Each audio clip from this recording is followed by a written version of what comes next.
Hi, Nicholas here. Welcome to the Akousunesis method. Today's a very exciting video and it's a very important video. So I'm going to teach you how to construct every chord in real time so you can find them quickly. The prerequisites for this lesson, well, you have to know all your notes, so it's lesson 1. You need to know what an interval is and how to find intervals. We're going to do that today, how to actually find all the intervals very quickly, right? So by doing that, we'll be able to construct any chord. So it talks all about intervals, lesson 2. And the first step is lesson 17, is to be able to find all your power chords, okay? So that's the 1 and the 5. Okay, so let's get into it. An interval, a chord is just an interval collection. So technically, if you play all the notes at once, that's a chord, but it's an undescribable chord because it'll have 1,000 names. You could possibly describe that in 1,000 different ways. And it sounds awful. So we constrain ourselves to certain notes to give it musical meaning to our ear. So how do we describe a chord? Well, you can consider a chord as one way to consider a chord is stacked thirds. So let's have we're just going to have a quick introduction to the circle of thirds. Now the circle of thirds is very similar to the circle of fifths. It's actually, the circle of fifths is inside the circle of thirds, and I'll show you that right now. So in the circle of fifths, we go up 5s, right? We just keep on going up 5s, and we go around 12 times. With this, we cut the 5 in half, and we go around 24 times. So if you look at a chord, if I go a major chord, it has a major third. So a major third is 2 tones, right? There's a major third. And a minor third between the 3 and the 5 is a minor third. And that's a major chord. A minor chord, when we drop the third, has 1.5 tones. So it's got a minor third, then a major third. So it's flipped. So when we got a major, then minor. So they're just stacked thirds on top of each other. And it can keep on going all the way up. If you take a major, minor, major, minor, major, minor chord, so it's stacked thirds, you create the circle of thirds. And you'll notice that the circle thirds has the same sequence of increased black notes when going clockwise and anti-clockwise as the circle of fifths. So it's exactly the same. So I know it's when we go around, well, the first black note's going to be F sharp, the next one's going to be C sharp, then we're going to get G sharp, then we're going to get D sharp, and then we're going to get A sharp. So I know that sequence going clockwise, and likewise going backwards with the B flats, right? First is B flat, E flat, and so on, all right? So you can see that the purple, just the purple, is the circle, going around the diagram, is the circle of fifths. C, G, D, A, E. So that makes sense. We just divide it in half, a chord, right? So if we're going around circle of fifths, well, circle of thirds is going to go around 24 times. That goes around 24 times. Now, I haven't included that in my book. I might put it in, but it's not that useful because if you know the circle of fifths, you know all your modes. You can do all your work. But I'll put it in anyway. I think I'll just add it to the book. It's more useful if you want to create an alt chord. So an alt chord, if I just keep on going up, I know that F sharp here, right, is the first black note. But I also know that in the circle of fifths, I know if I change key that F sharp's in the key of G, it's the next key, right? So that note, right, you could possibly use that if you're creating music, and a lot of jazz people would use that for a slide. They'll go, doo-doo. And when you go out of key, when you come out of key, if you go fast out of key, and we call that a slide going from a black to a white note, right? And you can do it down here. It starts to give that little jazzy type of a feel to it. So you can know where to put these extra notes by understanding circle of fifths and understanding modes, and we're going to get all into modes. So that'll be exciting too. Anyway, let's move on. We spent too much time talking about that. So a chord is stacked thirds, but it's not necessarily major, minor, major, minor, major, minor. It could be for a diminished chord, for instance, it's 2 minors, right? So it's not the best way to describe what a chord is with stacked thirds, but it's a good starting point as stacked thirds. So let's have a look here at the two diagrams. Okay, if we stack, so we're just looking at the white notes, okay, with this, no black notes at this stage. We're going to get to that next. In the key of C, right, if I put my fingers, right, and I'll show you, we'll do exercises as we go down near the end of this video, so we're going to do a lot of exercises. But can you see I'm on 1, 3, 5 and 7, okay? That's the notes, C, E, G and B. 1, 3, 5 and 7, right? If I just slide up, I'm on 1 through, so that's 1 major 3 and that's a 1 minor third, right? 5 and minor 7. That happens to be a major 7 there, right? Okay. If I just slide up, I've now covered all the notes in that key, right? Haven't I? And if I say lift the thumb up, I've almost, this 7th chord has got like 2 chords in it, and we're going to, in the book it describes stacked chords, chord stacking. But so this is an example, chord stacking. We've got 1 chord there, and we got another chord there, but it's all part of that chord, so you could lift that note up and you have another chord. Same applies here. If you lift that note up, you have another chord. If you lift that note up and put it up there, you've got inversions. Let's just move on. Okay. So instead of thinking of chords as something complex, because we can get complex with chords. We can add in ninths and we could alt chords. You could add, you know, like if we add in up here the minor second, you've got an alt chord. You know, you've altered a chord, you know. You could add up here. But so what we're going to consider it as, when we're learning chords, we want to understand what we're doing. Okay, so we're going to start with some simple chords, right? And the first chords we're going to think of are all the chords in a Western major scale, so like our default chords. We're going to use them as our starting point, right? So it's easier to consider a simple chord that we know well, and then adding just some extra character up the top. And sometimes you're not even concerned about what you call that, right? There's a section in my book where I name all the chords, and you can see what they're called. But having this whole method is to reduce complexity and to reduce visual crutches. So if you come up with a sheet of music and it has all these add seconds, add nines, then it's not hard to work that out. But to have it in a piece of sheet music when you're playing live can be distracting. It's a bit like notation. There's just too much information for your eye, and we're trying to reduce the visual crutches so our ears can do the work. We don't want our eyes to do all the work. We want our ears. Instead of looking at a piece of paper, our eyes are better served us by looking at our hands, looking down. Right? That's better served for us. So anyway, let's move on. You can't help having some crutches, because if you learn a lot of songs and you've got thousands of songs you've learned, you know, you can't just learn them all by memory. You need some help, so that's why we have a lot of chords. But we want minimum amount of information. The melodies are in your head. You can remember thousands of melodies in your head. That's not a problem, and your hand knows where to go. It's just remembering all your chords. You know. So you get better with your ear too, where you start to hear the whole chord in your head, and you improve and get better and better. And I'm still improving my ear. With more work, with more playing I do, it gets better and better and better. Let's move on. Okay, we're going to do a separate video on all the default chords in the Western major scale. So we have a major triad right there, right? And we're going to minor triads here, right? Major triad.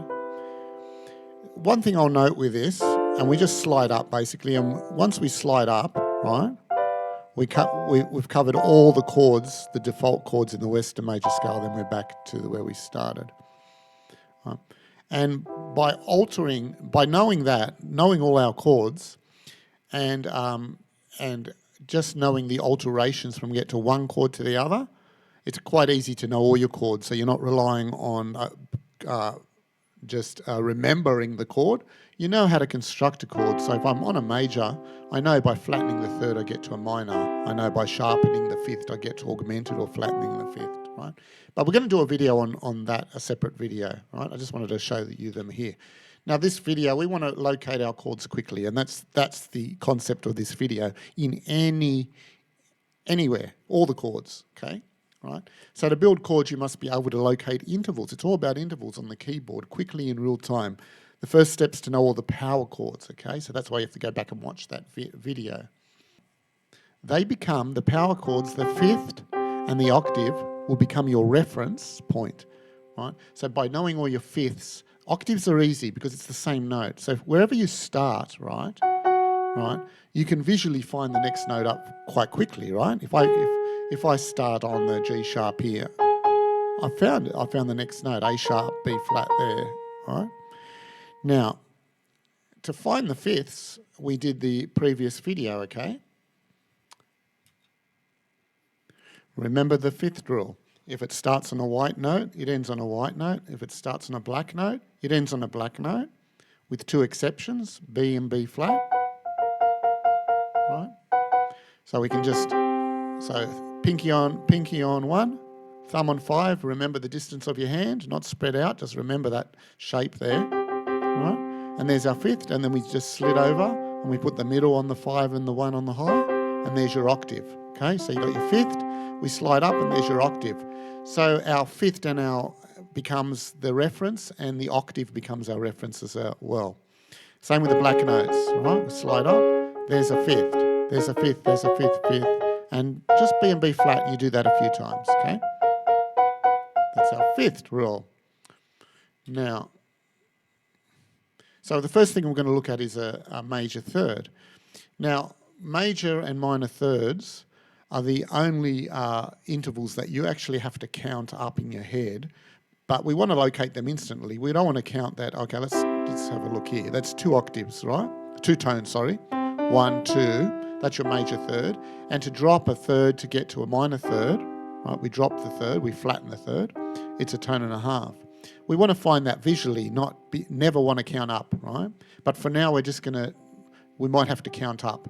Well, the next video I do, we're going to locate all our thirds visually, and you get some bonuses by recognising similar patterns, and we're going to get to that in the next video.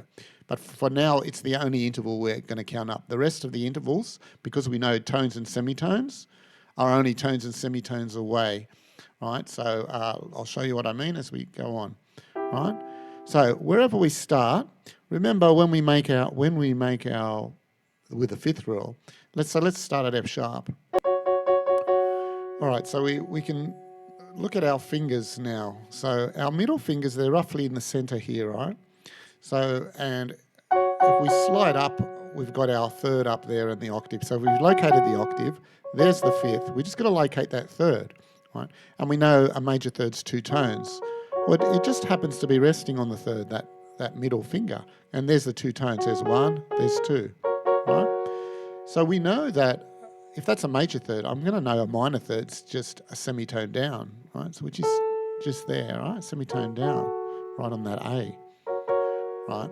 So roughly, if you follow the fifth rule, you're going to realise that your middle finger is going to fall. It's either going to fall in a major or minor third, right? So if I start on C down here, that happens to be a major third. If I just slide every note up, right? There's the major, right? And if I know that's the major, well, then that's the minor, right? So another thing you can do is just slide every single finger up to find other things. But you know that it's a fifth rule. And again, we don't really want to start here and to find the F sharp is, oh, there's my F, oh, let's just slide up. We don't want to do that. We don't want our brain starting to do counting, you know, we're here counting up to the next one. Right? We need to find things instantly and know things instantly. But when you're learning out just to work things out, they can be useful, right? But in real time playing, you need to find things instantly. Okay? I think you get the idea now. Let's investigate some more, right? So B was B flat and B, right? Let's look at B flat. So where does our middle finger land? It looks like it's on the D here, right? So, and we can just verify that by just counting tone and tone, right? But there we go. So that's a third, major third. So I'm going to know the minor third is just a semitone down, right? What about the B? The B, the B. Let's see where the middle finger's sort of sitting on the D. But the D's a tone, it's sort of a tone and a half. So that's the minor third. Oh, there's the major third up there, right? Major third, minor third. So the thirds are the trickiest ones to find, right? The thirds and the minor thirds are always the trickiest ones. The rest are dead easy. The rest are dead easy. But you're going to know your thirds so well because it's one of the most important, if not the most important interval to give your chord character is your third. So so you're going to know them visually in the next video too, very quickly. You can probably go through the rest yourself. I don't want to go through every single note. I'm just showing you now how to find them, and I need you to do the exercises and work it out yourself. Get that noodle working, and just you know how to do it now. So you know you got your fifth, and so E. Let's just look at quickly E. Well, E, you can see there's a minor there. It's sitting on a minor. There's your major. You just if it's a minor, you sharpen it, get your major. So I think we've almost covered the minor thirds too. So the same principle applies with your minor third. So we've got a major third there, so there's your minor. So when you shove your fingers down and you look and you're on a major, it happens to be a major your finger's sitting on, well, you just drop it to get to the minor, right? And that's quite easy. But you're still counting, aren't you? You're going, oh, there's my major, let's just go down, right? But that's okay because that's only a tone down, right? And eventually you'll visualise where it is. Right, so we don't ever want to count more than a tone and a semitone, and because then our visual memory after that takes over very quickly, if that's all we have to count, right? And then you will know where all the intervals are when not even counting, right? But in real time, you can manage that. You can easily count tones and semitones in real time, and you can find things, right? And that's why they're the most important intervals to know, and you have to know them all, where they all are, your tones and your semitones, right? Right? So these are all the tones, and then you just do this for there's a tone, tone, tone, tone, tone, tone, tone. So where that space is, is when you do this. These are all your tones, right? And then it's sort of like a similar rule. If it's starts on black, it ends on black, starts on white, right? Except these are your exceptions here. So therefore your tones. So, but visually you'll find that very quickly. All right, so the seventh now. Let's look at the major seventh. Again, so if we put our hand on, say, E flat, there's E flat, for instance. We move it up, right? We slide it up to that position there where we have the 1, 5, 1, right? A major seventh is a semitone down from the root note. So that's a major seventh. Also, that's a major seventh. Also, that's a major seventh. So we're going to if you're playing in real time, you can sort of scan and you want to add a major seventh somewhere, you scan the keyboard and see where's the best place to add it. Usually if your melodies say this note or this note, that's a bit awkward to add your major seventh there. Because it's too close to the melody line. So you might add it a bit lower. So you might play it down the E there, right? And if your melody's there, you might put your like if someone's say singing that and you're playing, because it's a bit high, you might put your major seventh. That's not too bad, or you might put it down there, right? If you put it low as the low, you've got a slash chord now if it's on the bass, and that's fine. We'll talk about slash chords later on. So, okay, let's look at another example. So there's G flat again. If I raise that, there's our high 1, bang. Just a semitone down, bang. There's our major seventh. So you're going to guess the minor seventh is just going to be a tone down, minor seventh, minor, major. Isn't that easy? It's easy. So you'll just do the same. So that's why you need to watch the other video because we do the exercises where we start on the fifth, then we move up, and then we've got our sevenths. Minor, major, okay? Bang. There's a minor seventh. There's a tone down from the root, right? that's also a seventh, a tone down, right? From there's the root, right? Tone down is there. Sorry, the root's up there. There's a tone down, right? So this is E flat. We move up. There's your major seventh. That's also a major seventh, but now we're doing a slash chord. That's a major seventh. Right? So slash chords are when you have a different bass note than you could have any bass note for a slash chord, right? And when you play a chord, you usually have the root note, okay, which is also the bass note. The bass note's the lowest note you play. The root note is the foundation of the chord or the scale you're making, okay? So there's the difference between bass and root note. So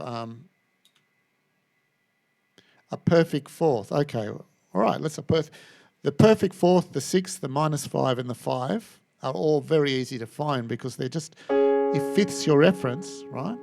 Well, a fourth is just a tone down, right? So if you know your fifth anywhere, if you know your fifth, there's your fourth. So wherever you go, there's your fourth. There's B flat, a tone down, and you can visually look and count a tone down quite easily. Your visual memory will take over eventually. You'll know exactly where all the fourths are, and I'll show you how to find all the fourths magically too. But we'll stick to fifths first. The fifth rule. The fourths have a very similar rule, but the exceptions are the F and the F sharp. That's our fourth exception. I'll do another video on that, but anyway, you can work that out yourself too. Right, so anyway, so there's our fourth. So it doesn't matter where we are, there's our fourth, right? There's our fifth, there's our fourth. It doesn't matter. There's our fourth, right? Fourth. F is a bit different because if you see an F, it's a tone down, your fourth's up there, right? It's not that you're inclined to go just that note. Oh no, it's up there, remember? There's a tone, okay? Fourth here, oh there's a fourth, okay? So wherever you put your hand, there's your fourth. It's just a tone down. This is easy, isn't it? By knowing all your intervals, you can create any chord. And even though you can't name the chords quite yet, you might be good. You can hear the chord, which is more important than knowing what it's called. But you will learn what it's called in time. And they're usually descriptive of what you're doing anyway. If you're going to add a 6, it's usually add 6, chord add 6. You know, so it's quite descriptive of what you're doing with your intervals. So the best thing is to start knowing your intervals. And when you learn in intervals and to play in intervals, it's all transposable to all different, you know, once you learn a melody in intervals, you can transpose it to any key and the intervals don't change. If you learnt by notes, then you can't transpose easily. You have to change all the notes and then you have to think in terms of new notes. So it's way easier. And your ear doesn't work like that. Your ear doesn't hear absolute. It works on relative pitch, right? You might have an absolute reference in your head if you've got perfect pitch, you know, but it works on relative pitch. Anyway, let's keep on going. So, oh, did we do the sixth? Did we do the sixth? 6 is a tone up. We did the fourth, right? There's the fourth, is a tone down. 6 is a tone up. 4, 6. And then you can practice that. 4, 6. Exercises are coming too. Okay, so wherever you are, you just make that magic 5 rule. Right? 4, 6. 4, 6. 4. And I want you to do that and say that too. Put your hand down. 4, 6. So you don't have to say the chord now, right? Don't have to say C4. Just visually look at the keyboard. Visually look at the keyboard down. Put your hand there, right? Visually look at it. You don't have to go, because we're learning the fourths and the sixths, right? You'll say E flat 4, right? You know it's E flat, right? If you got your hand there, right? We're just going to put our hands down with a 5th rule, and then we're going to go 5, 4, 5, 6, 5, 4. Right? Just put it down anywhere. Bang. 4, 5, 4, 5. Anywhere you like. Just make the 5th rule. Don't just keep your hands together and then go 4, 6, 4, 6. Don't worry about even saying the chord at this stage too. 4, 6, 4, 6. Right? This is all the wax on, Karate Kid, wax on, wax off stuff, right? All these lessons up to this point are wax on, wax off. That's why they're a bit tiresome. When are we going to start freaking punching someone?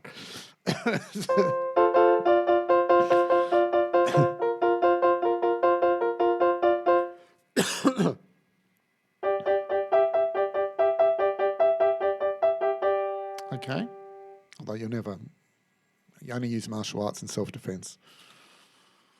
Okay, so diminished fifth now. Okay, again, the same thing, same principle applies with the diminished fifth and the augmented fifth. Right, just put your hand down. Look at your fifth. You just drop it a semitone. There's your diminished fifth. Augmented would be raised a semitone. So with one interval, we've covered 4 notes.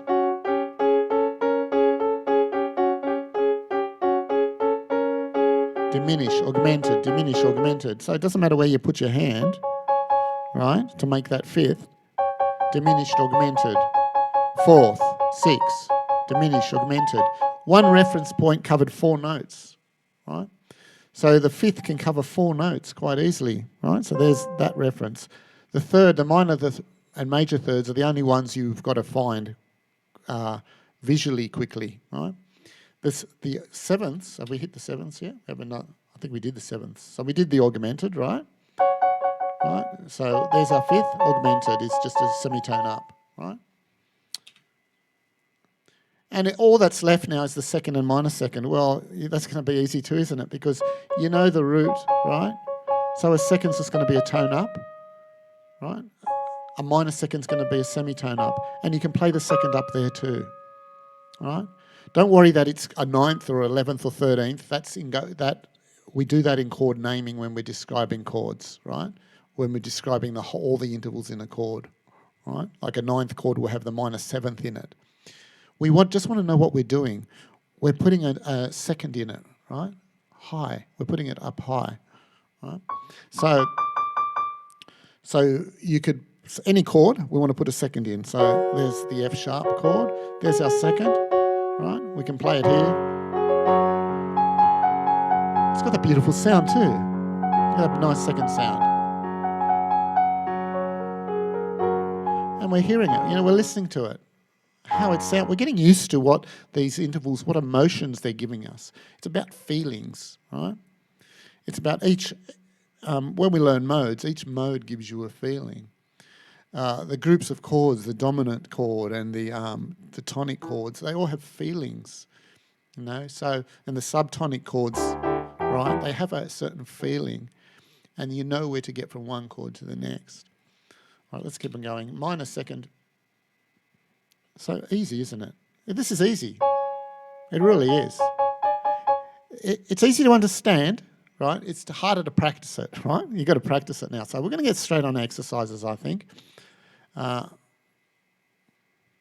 you now have all the tools to make any chord. Now, you might not be able to completely describe what it's called, right? Or visually look at a chord and translate that chord directly to your hand at this stage. But you know how to construct every chord. There's a big difference.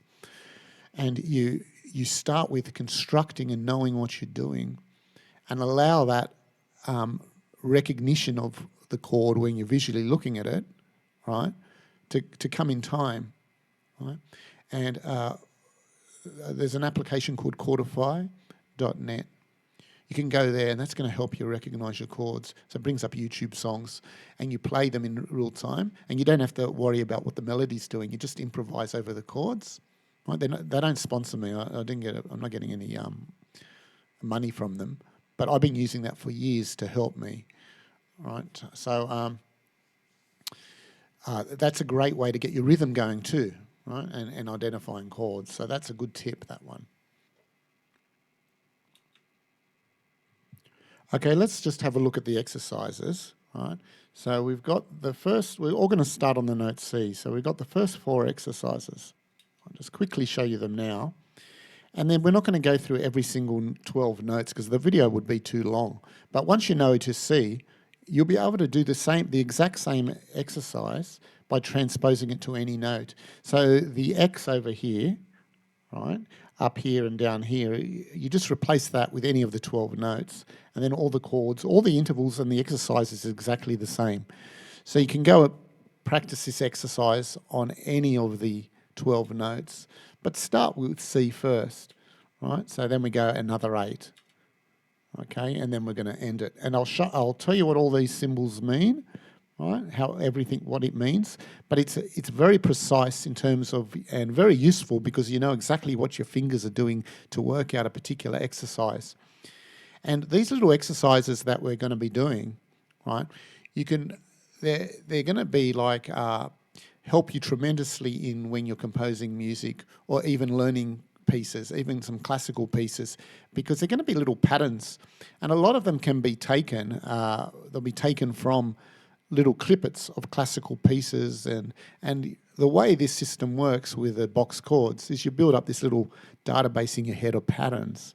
So we have little exercises which are tiny little patterns that you're building up in your head. So the more you do, you'll find that you become a better composer, you'll come up with more ideas. So these exercises are pretty important. But you can have fun with them too, so they're not just boring exercises. You can start to, once you practice the exercise, you can start to incorporate it into a piece of music, right? Something that you're utilising. So, and you could use these exercises as a base to make music as well. So you might start with the exercise, and then start to muck around, and I'll show you how all this works as we go along. Right. So let's just start with the first one. So the first is going to be very basic. Let's see what all these symbols mean. So my mouse pointer here's working. So these arrows, right? So we have the hand on the left here, right? And we've got right hand and left hand. So if we indicate the hand, then we don't have to put RT1, RM1, because it just looks a bit cluttered if we do that. So there's 2 rows talking about the right and left hands. The symbol with the arrow going up means that we flow up, we go up and down. And the cycle symbol up here means we're just going up and down. We're just cycling the pattern. So it's a pattern. It's just a basic 1-3-5 pattern, this one. Very over the chord C, very simple. So T1 means your thumb on 1 with your right hand, middle finger on 3, right, pinky on 5, and middle on 3, okay? Middle on 3 like that. Going up, like that. And it's a cycled pattern. So it just means, because the symbol here is at the front, right? It means that, so as we're going to do the whole pattern going up, and then we're going to come back down. And we're not going to repeat the high note twice. Although you can, if you, but we don't want to do that now because we want it to flow, our fingers flowing, and we're just getting used to that. Now with the left hand, we've got pinky on 1, M on 3, right? Remember, they're not hand numbers, they're intervals, not finger numbers. I think you know that by now. Thumb on 5, M on 3, interval third, and then major thirds, right? So we're going to practice the right hand first, then the left hand. Maybe that's too fast. And then we'll do them together like that. Maybe go slower. The idea here is don't go too fast that you're going to make a mistake, because then you're going to learn to just make that mistake. It gets ingrained in your muscle memory, and you don't want that. We'll go slow. Now we are developing muscle memory here, right, which is fine, right? But we also want to understand what we're doing as well. We go slow. The muscle memory is useful for when we create little patterns, and it builds up in our database, and we have a muscle memory for that pattern we're doing, whatever the pattern is. Like a pop song might do a lot of doubling, and classical pieces do it as well. Any piece of music all uses the same, you know, same idea, same concepts, all music. All right, so next one, right hand, okay? So right hand for the next. So we've learnt the fifth, right, with the first. Now we're going to practice the sixth, P6. So thumb on 1, M on 3, P on 6. Okay, so it's... And the left hand is going to be pinky on 1, 3, thumb on 6. And then we do them together. Right? And we can also go and do the first one and then the bottom one as well.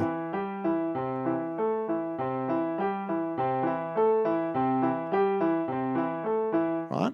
Like that. And then on the next one, the right hand, I think you're getting the idea of how you organise this. So the next one is the fourth now, right? The name happens to be C add 4 because we've got we're playing the third there as well, right? If we didn't have the third, it would be a suspended fourth, right? Which is that. So the next one is thumb on 1, middle on 3.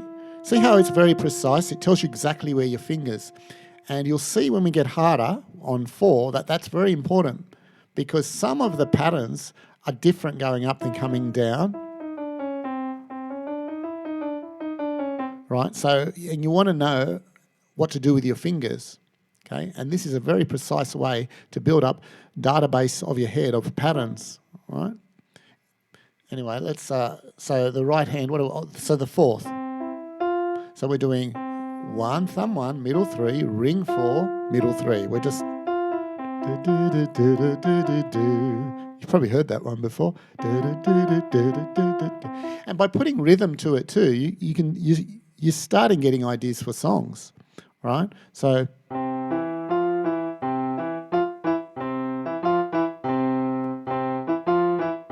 And to build up rhythm, right, we don't want to play to a metronome. Our foot is our metronome. If you really want a metronome, tap your foot, your left foot. Your right foot's usually going to be... It's going to be on the pedal a lot of the times.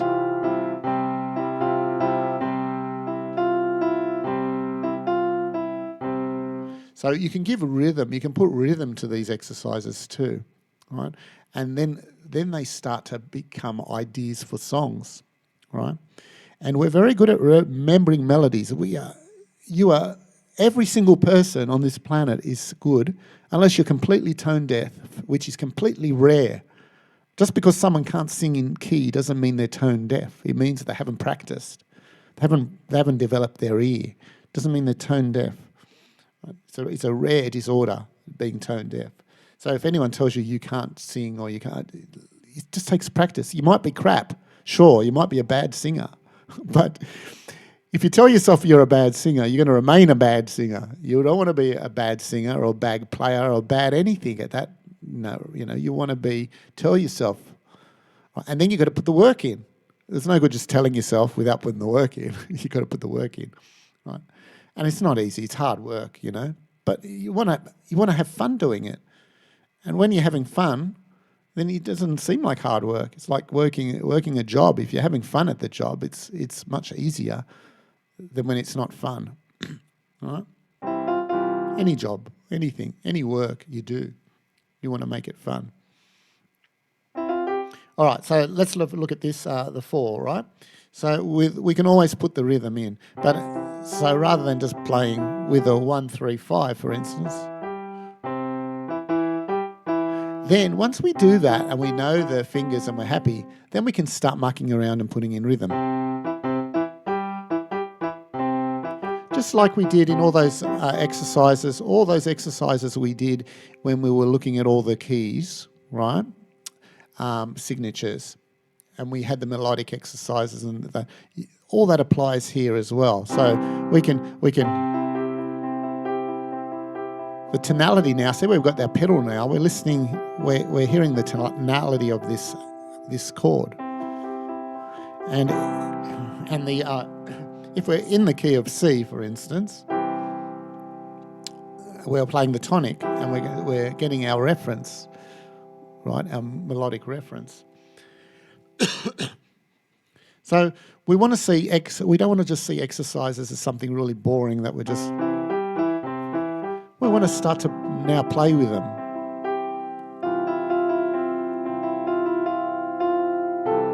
Now we've got a lot here to make up a song. We've got a 6th and a 4th and a 5th.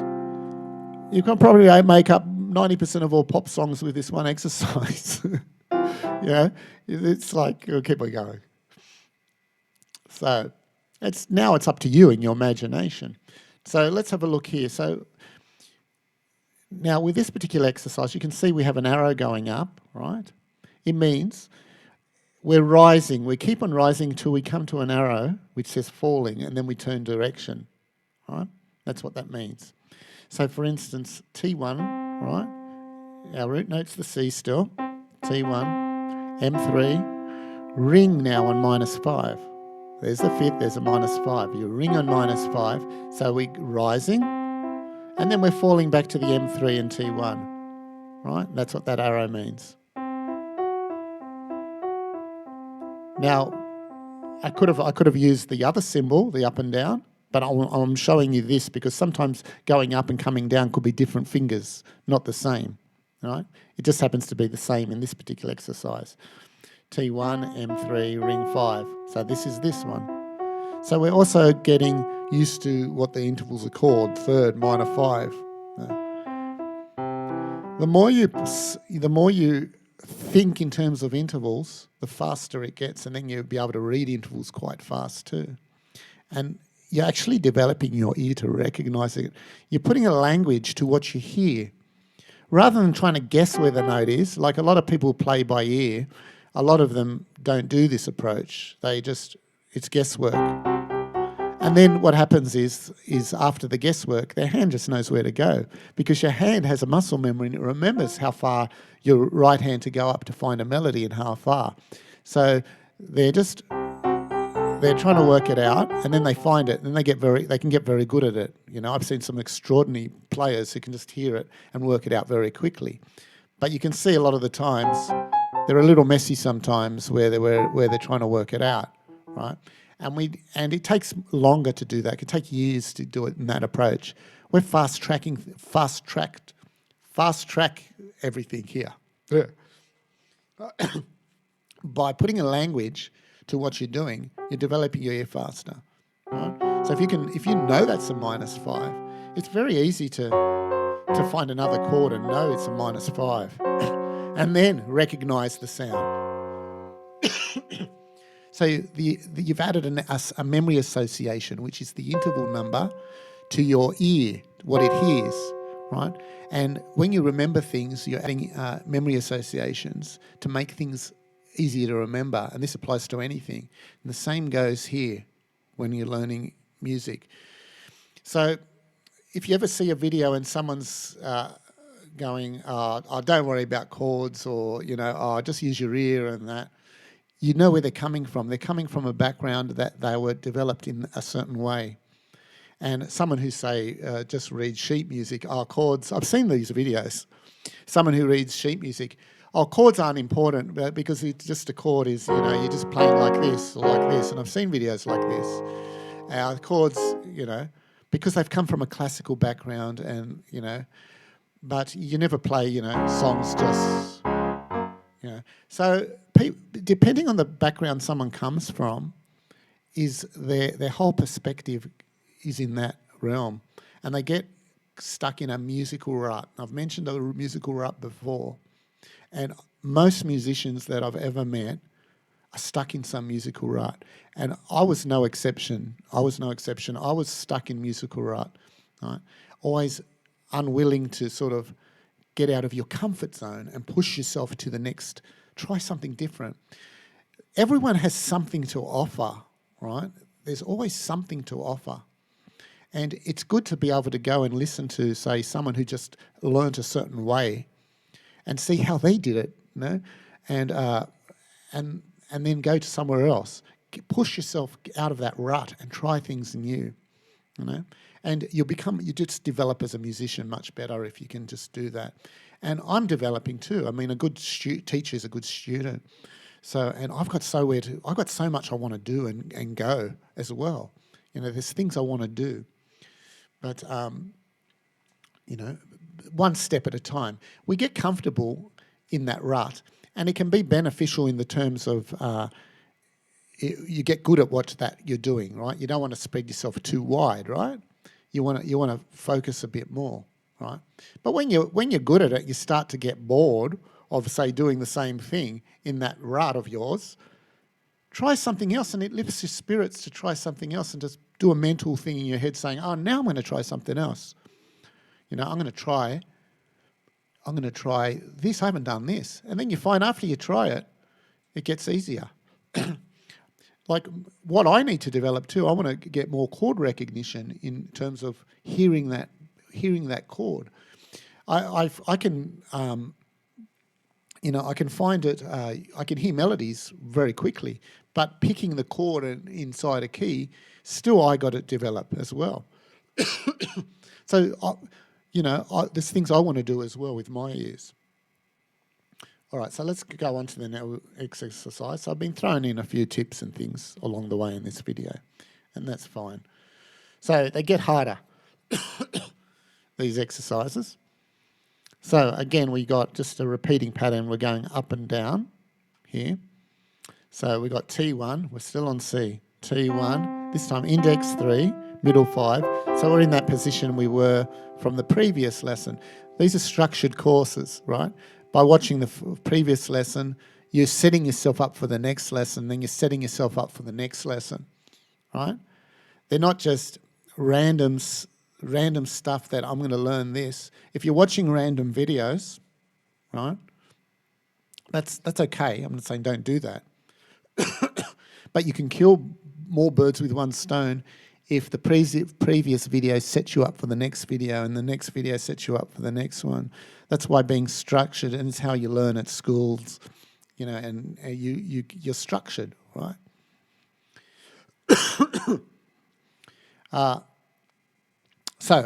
Okay, so we've got thumb 1, index on the 3, middle on 5. That's what we learnt on the previous lesson. There's your 5th, expand it out, okay? 1, 3, 5. But this time, we got our ring here on the 7th. Now, you might find, especially if you can't reach an octave, that could be a little awkward. Now, if these videos are getting a bit long, right, I do have chapters, and you can just jump at any time to certain sections, all right? And all these chapters will be in my website. There'll be everything together will be easily accessible from my website. So you can just jump wherever you like, all on one page. You can just scan all my videos and just have a look of what you want to know. So it becomes a good index, my website. So, all right, so we're going to practice this one. We're just going up and down. A bit trickier because of this stretch here. It's a bit harder. And we're trying to keep our hand together. If you find it uncomfortable, the stretch, right, because your hand might be a bit smaller with this one, right, you can always change the exercise, right? You can always just say, just rip off the P1 up the top if you're finding that uncomfortable, right? Or another way is you can lift up your hand too.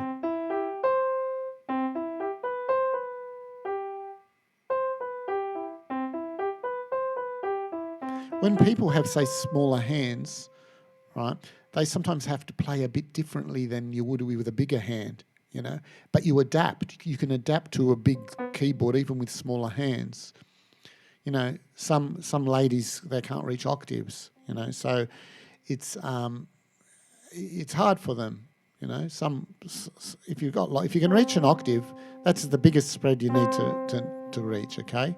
Right? If you can reach more, fine, but I never go more than an octave because you can always lift your hand up and move it around, right? So anyway, so with this exercise,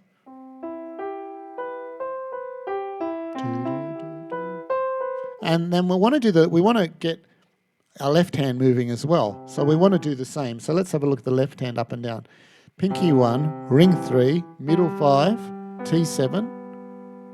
Now that means, right, can you see that we're only going to, with the 5, it's different. The exercise is different than the first, but we want to join them together, right? So when we're doing this,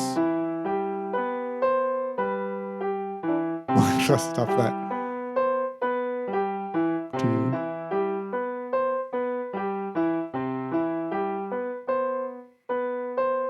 So that means there, when we're going up, and go slower, right? So if you go too fast and make mistakes, you're just going to learn to make that mistake. So you go slower. And get the fingers right. So that's like a in that underscore there just means hold the note, a bit like the in notation, right, where you have the slur.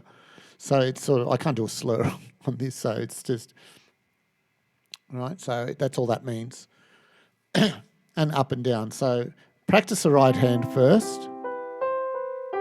Now, if you're finding hard with that, again, you can just go to the 7 and a here.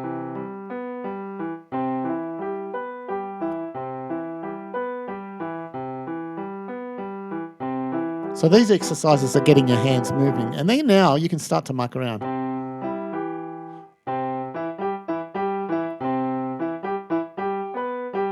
Now you want, and now you can just hold the left and go.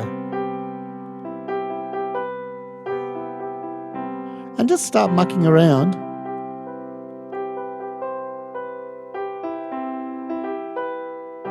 Now I know you want to sometimes move your fingers out of position, right? But what we want to do here, right? These are called constraints. We're constraining our hands to these positions, and the reason we want to do that is because we want to practice and learn in what we can. We want to learn of what we can do with the constraint of our fingers in these positions, right? Our fingers out, like our index has to play the 3. So what melodies can we play with this constraint? Because when you're playing in real time, you don't want to constrain yourself, right? But these are exercises, right? The exercises are so that you can come up with different things you can do with your hands, right? So that's what constraints are for, to focus on what you're doing and see what you can come up with. So you've got the finger positions now, but this exercise can put rhythm in it too now.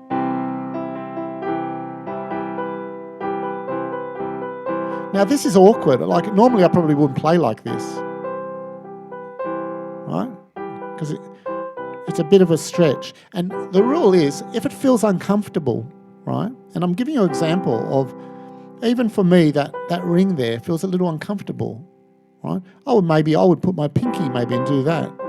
But it all depends where you're going with the song. You know, if you're rising up, you might use your pinky, right?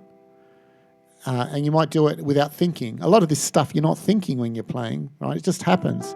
And we're building up this little database of muscle memory of little patterns, right? So this whole concept is to build up little patterns in your head, okay?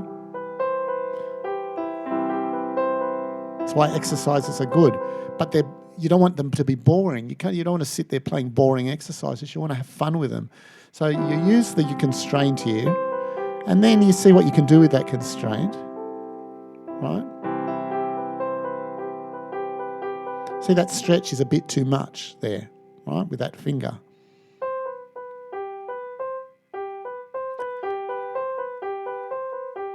But it's good practice for your hands. If it's painful, don't do it, right? If it's going to be a pain, don't do it. If it's a tiny little uncomfortable stretch, that's fine. It's a bit like doing stretches, right? You don't want to pull it to it's really painful. Just a slight uncomfortableness is fine.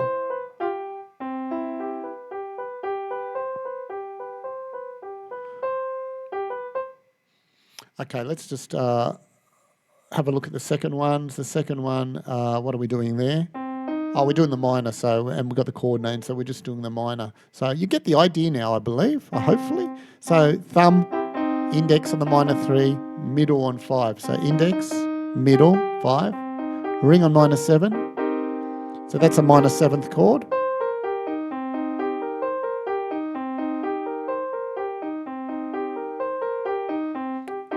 Right, so it has a minor 3rd and a minor 7th. That's what a minor 7th chord is. Now, again, in time, you'll know what a minor seventh chord is, right? And once we do all the default chords in the key, we're going to start to make up songs with with a few more lessons. I think in the next, I don't know when they're coming, but we're going to go through every key and start to make up our own music, right? And create our own songs and things like that coming up. But you're starting to do that now too with this idea. You're starting to create melodies and things like that. All right, so that's the minor third one. So now a minor, right, is a minor triad with a major seventh. Again, middle, pinky. The one only going up to the seventh on the top, like that. And then the left hand is P1 and minus 3, I5, index 5, and T minus T. Oh, I forgot to put a minus 7. Oh, that's I've got a minus 7. It should be a major 7. I'll fix that up. So that's not minus 7 there. That just there. That's 7, right? So that's just a mistake there. All right, let's move on to exercise 4. So this is the hardest one. Okay. So we've got, but this is fun. I like this one. It's a lot of fun. So the right hand's doing the same thing, exactly the same thing on all 3 of those, right? So now what we see is we're going up. The equal sign means it's double equal, just means we're not arpeggiating that, we're just playing a chord, right? So we're just playing the chord, P1, M3, I5, pinky on 7, right? That's a major 7th chord for the first exercise. That's the left hand, right? What's the right hand doing? Play it up here. T1, index minus 2, index 2. That's called a slide. Jazz people use it all the time. And this is, so we got index, thumb on 1, index minus 2, index on 2, middle on minus 3, middle on 3. Don't get too fast, but you can get like pretty fast with this. But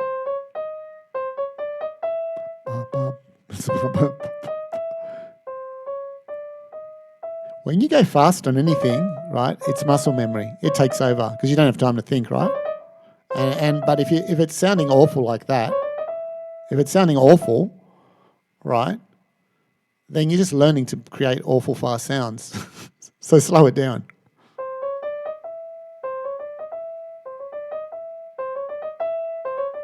And there's things you can do with your hands too, right? You can, the way you move your hands. But I don't go too much into, with this course, what you do with your hands. And there's a million videos out there on what to do with your, the way you move your hands and that. Classical music and teachers are good for that. They'll tell you a lot of good stuff that you can do with your hands and how you put your hands and move your hands and all that. But you develop that over time yourself, right? So that's that. And then when we're coming back, we're different. We're doing something different with our fingers. We're going middle on 3, thumb on 2, right? So middle. So we're going up like this, but we're here now. Going up. Our thumb's coming up, T3. It's not the middle on 3, it's T3, right? So it's... Now, if we were rising, see that thumb's there now ready to swing up. If we're going to continue going up, right? Now we're continuing. But when we're coming down, if we did middle on 3, there are different ways to do this. We could go, like that. But this way, I'm showing... We're using our thumb, right? Because now we're ready to go up or down, okay? But it all depends on the song and what you're doing. And you find your fingers will magically do all this shit. Okay. So, in time. Thumb. So we have T3, right? Third interval. So C is our root note, right? Thumb, right? Then we're coming down middle on minus 3. Then we got thumb on 2. And we can practice that like that. And then what do we have? Index on 2 and thumb on 1. Go slower. We always tend to want to speed up. If you can play it smoothly and speed up, fine. But if you start speeding up and making it sound awful, you're just going to learn, your muscle memory is going to learn to play it awful. So you've got to try to not make mistakes. Go slower. And just look what you're doing with your fingers, and that will help you. Visually, you're better off looking at your fingers rather than notes on a staff, even chords, you know. Chords, when I play with the chords, I just glance up and I say, okay, but I know I look down, but a lot of it, I can find chords instantly now, you know, I don't even have to think, I don't have to look anywhere, and my hands will go on the chord. Right, so I can look at the chords and just, my hands know where to go, right? One of the best things I can do is improvise over chords or using Chordify, because I was been using Chordify for, I don't know, 10 years. 10 years. I think 2016 I started with Chordify. And then I moved on from it. But Chordify is a fantastic tool and to just improvise over chords. I'm giving them a plug. I hope they give me a free membership at least. Maybe they'll sponsor me. I did want a sponsorship because I do want to recommend them because they are very useful. Anyway, so there we go. So here's this exercise. What are we doing with our left? The left, we're just holding down a key.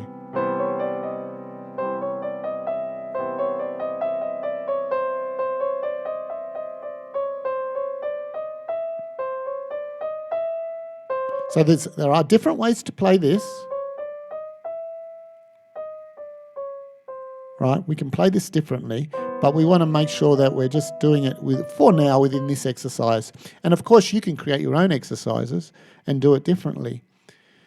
But we want an exercise to play the same fingers, right? So that we can build the muscle memory for that particular pattern, right? So when we magically learn song, when we're learning to improvise, you'll find that your brain will, if your hand's in that particular position at that certain time when we improvise, you might find that pattern will just come out, you know, when you're improvising. So, all right, let's move on. So you're right. All right, so the rest is the same. It's just different chords. We're doing exactly the same with the right hand, but we're just listening to it over a different chord. Okay, that's all we're doing. So we got C minor 7, and then we got C minor major 7th, C minor 7, major 7th.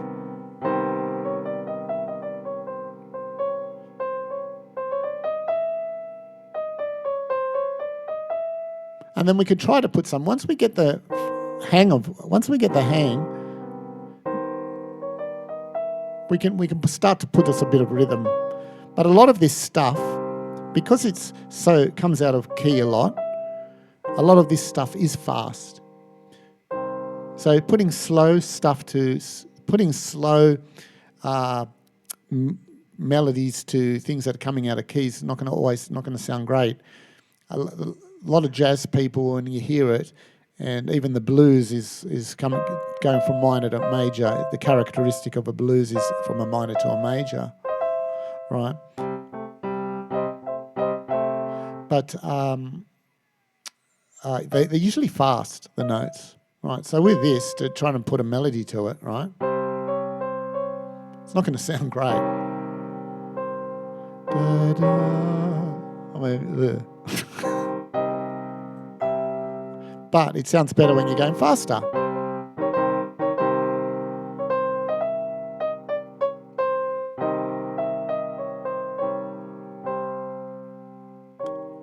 So you experiment with this, right? All right, so we were just in C.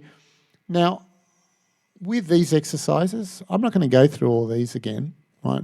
This is your job. So, but I'll just look at one, for example. Just I won't go through everything, but I'll just, because otherwise the video will go on too long, you know, and you can do this at home. There's no point just watching me do it. You need to do it yourself. And I think you get the idea now. So you can probably turn it off now and go, but we'll just look at G flat. So again, we start with our 5th, right? fifth rule. Then we slide up. Okay, so we're on our fifth, so we got, where's our third? It's just saying 1, 3, 5, 3. Easy. And remember, we found the 6 was. And it doesn't matter where we start, right? What about over here?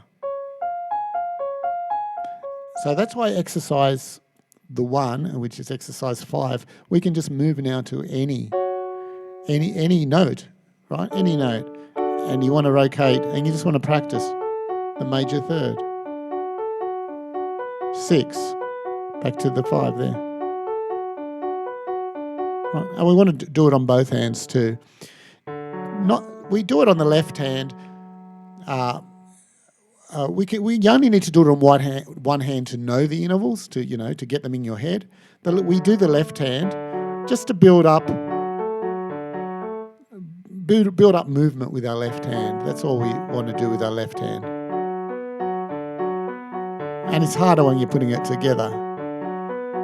But you want to see, because normally with the left hand, right, you're holding down a chord, but you are doing stuff as well, aren't you? You're moving in. You're harmonising with your left hand as well as your right hand. You're doing stuff. And some people, that's one thing that I want to do, is get better at doing that type of stuff with my left hand. Some people are very good at it with movement with their left hands, doing stuff. So by doing the exercises with your left as well, you're building up that movement. So I'm not going to go through the rest, except maybe that hard one very quickly, and I think we're pretty much done now. I think you get the idea. So that a hard one, let's start on the G flat. So there's 1, there's -2. Now, the only thing is when you change keys with this X, which I haven't indicated, right? Sometimes, right, that exercise, okay, the fingers have to change because it might not be comfortable, right? So let's have a look at this, for example. I've put an X there just to give you an idea of where the intervals are. But sometimes the finger numbers, you're going to have to change them. And I didn't want to make a huge video on every single, because that would be, no one would watch it. It's just too big, right? So let's just test this one. And we can test this as an example. So thumb 1, index -2, that's good so far. You can't slide up. You see that? You can't slide up to index with this exercise. So this is an example. The slide one doesn't work, right? So you wouldn't do that. You go thumb 1, index -2, middle 3, and this is something you can do for yourself. You can rewrite that to find out what it can be. Middle 3, thumb, and we're back with a thumb ready to go up. So that worked fine. So we go thumb, index, thumb. Oh, sorry, that worked there. So we're up here, right? It works here on F, right? Anything that, if you're starting on the white note, going up to the black, it's fine. If you're on a black note going down to the white, that pattern of the finger placement's not going to work, so you've got to change it. The intervals will be the same, so because that's the melody, the intervals. The fingers you've got to change. But a lot of the times, we're not going to be putting finger numbers when we're learning patterns and everywhere, because eventually you get better at that and we can remove those. You can work those things out yourself. But they're still good to do it for exercises, because you can learn. It doesn't matter how good a player you are, you can always get better and better by just doing this approach and working out what fingers are you doing, what fingers are happening, right? Because even a trained classical pianist has to, when they're learning new songs and they're tricky, they've got to do a bit of the work, don't they, to work out what the fingers are doing, and they rely on muscle memory. They just get it in their muscle memory, right? I think with this course we're going a bit beyond muscle memory. We're making sure understanding comes before muscle memory, right? So you can work things out and be creative and all that. And anyway, so let's have a look here with starting on a black note. So if we go thumb 1, index 2, middle 3, that works. That's fine. That works, right? So we would have changed that. Thumb 1, I minus 2 would be middle 2, M2, and it will be M2.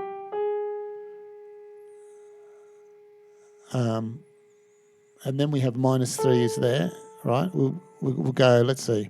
So, I don't know, I might do index up there like that.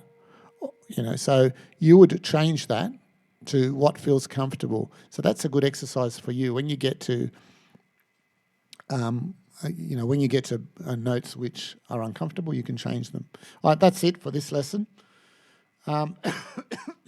Excuse me. Quickly, questions and answers.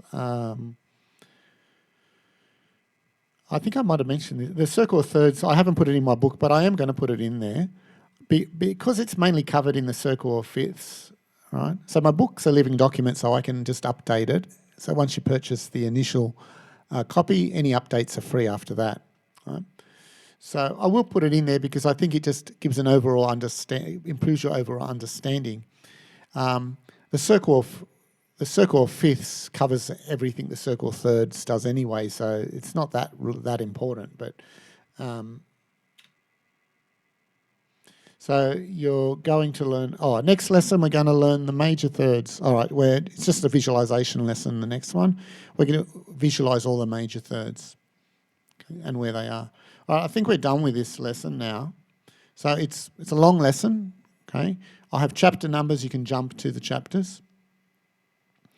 And I think that we're done today, right? So you've got the tools to create any chord now. It's just up to you to practice. Those exercises will be in my website. You'll be able to bring them up on your browser and you'll be able to play them, okay? So I'll see you in the next lesson. Nicholas, signing off. That's a new exit strategy, signing off.